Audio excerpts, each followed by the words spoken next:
Yvonne's the TopTipClips. What sort of lights could we improvise with? I might do you a layman's answer and then I'll pass over to Dean. So the layman's answer is, if you actually have a beautiful natural light and you can position yourself in front of it, that is really, really good. Sometimes if you have like two windows there, you can position yourself in between, it's like facing the wall, if you like, with the two lights coming. Now that's perfect. Now I was doing that the other day somewhere else, but what happened was it was cloudy and then it was sunny and then it was cloudy. The result was not as good as it could have been if you have a glorious sunny day. Do you get that? So natural lighting is perfect if you can. We've got an LED little light, but it's really strong and really powerful. So if I'm just a participant and not, if you like, the facilitator, I'll often stick that right in front of me, shining on me. And then if, of course, if I had three of them, that in itself would work. Very non-technical answer. Dean, would you like to just give a bit more depth or something?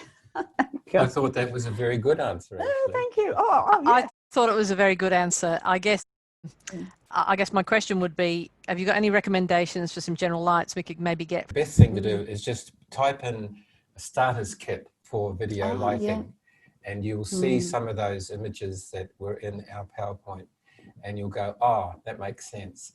And the one to remind you of is the one that looks like an umbrella, and I mentioned how the light disperses within it.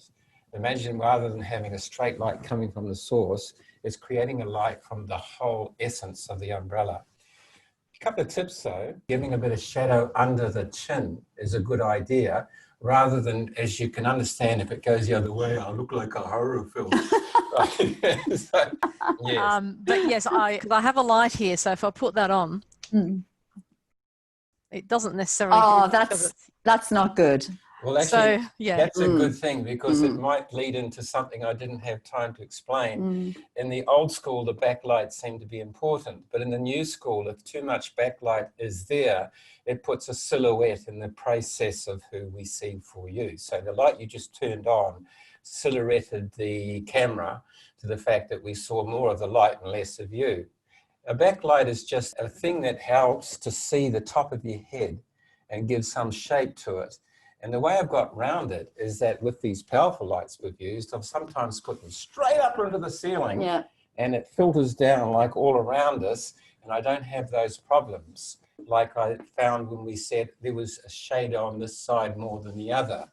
What that was is that I have changed the camera. There's another camera here because I'm looking at other aspects, not on this program, but how to go into multi-camera editing. And what had happened was, because I was seated in a different position, I put the camera up higher, and that was why the shadow was there.